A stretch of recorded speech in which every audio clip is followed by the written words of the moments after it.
Right, welcome back to another video, and today we're going to be talking about car booting. So today basically what I thought I'd talk about is car booting, being as it's coming back sort of around that sort of season where the ground is becoming harder and it's easier to have car boots around where I live anyway.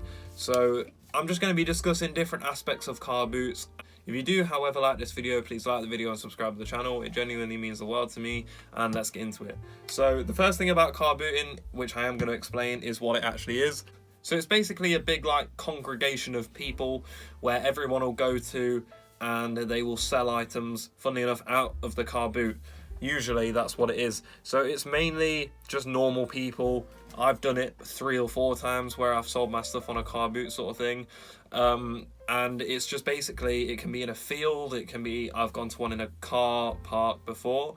There's ones in just by the beach as well. There basically can be anywhere where there's loads of room. Near where I live, they're usually in fields, mainly because we've got quite a lot of fields. So in Leicestershire, for example, there's usually 3 or 4 big ones, and then there's some smaller ones, maybe in some smaller villages and stuff like that. But the 3 or 4 big ones are usually in fields where you pay about £2 to get in if you are buying. If you're selling, I think it's dependent on how big your car is, because some people bring vans and stuff like that, but I think it can range anywhere from £10 to £20 or something like that. I may be incorrect there, but that's usually the price range that I'm going to go with. So it is dependent on whether you're buying or selling. Obviously, if you're selling there, you can also walk around and buy stuff as well. And it's very weather dependent usually, especially if it's in a field, mainly because if it's really nice weather, then you're going to get a lot more people turn up, not just selling, but also buying as well. A lot of people go early, so these car boots usually start at about 6:30 in the morning, and then they're usually pretty much done by about 10 o'clock in the morning as well. So it's a very early start if you wanted to go car booting, because people are up and ready to try and find some stuff. Now for me, it's not the greatest, because what I will say is there's not that much clothing there that is good for men's clothing. Women's clothing is always good at a car boot.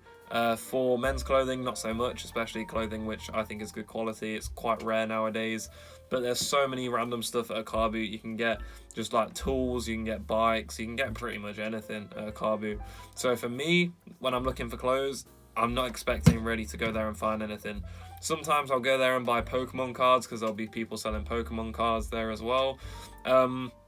And it's pretty much just a free-for-all. Let's just see what everyone has and let's see if we want to buy anything from them, pretty much. And that's one of the best things about it, is you can pretty much find anything you really need there. Again, it is going to be dependent on what time you go, so you want to go as early as possible, in my opinion. That's just kind of how it is, because if you're not there early, everyone that knows to get there early is going to buy all this good stuff anyway, and then people leave, the sellers leave at about 10:30, 11, so there's not that much point in staying or going that late, in my personal opinion. I would, however, watch out for, well, there's 2 different sections here. If you're a seller, I would watch out for people stealing your stuff, because I've sold at car boots numerous times, and especially if you're selling clothing, people will just pick it up and take it. If you're not watching them the whole time, people will just steal your stuff. They don't care. A lot of people just go there to steal your stuff. That's the main thing about selling, which I would say. It's not great if someone steals an expensive thing from you. Obviously you're gonna have to price stuff quite well for people to buy them, because people are going there to get deals and stuff like that, so you can't charge too much money for certain things unless you're not bothered and you kind of want to keep it anyway. And for buyers, where I'd say is there's interesting points, is you may go there and buy absolutely nothing except for just the 2 hours they're looking, so you might not buy anything, which isn't great. You spend £2 to get in, so you've lost that and all the money to get there as well.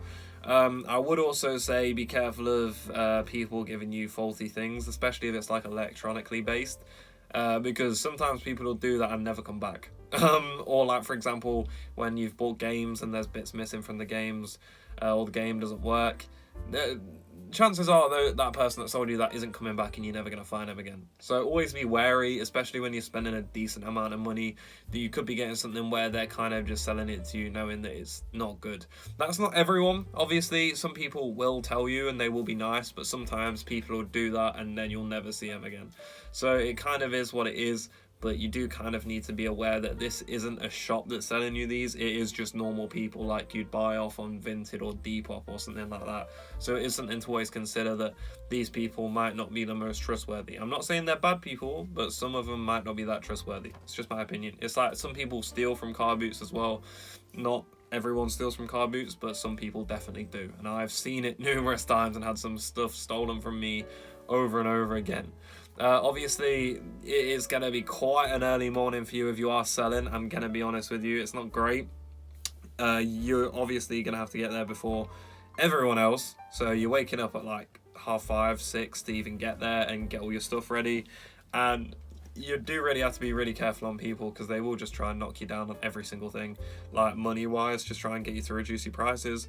I'd try and stay at the prices which you want to stay at. I wouldn't be pushed by people, because people will try and push you. They will try and they'll just leave it. It's how it is. But for the buyers and the people watching this video, because I make videos on clothing, in my opinion, charity shops are always a safer bet, or vintage shops, or even buying online in this situation. For me, I like going because it's something I can do with my mum and stuff like that. Whereas like charity shops and stuff, I know they'll always have something at least. Whereas you might go to a car boot and there just is absolutely nothing, which is just sometimes how it is. Shopping, it's been a quick one, so I've gone through everything I need to.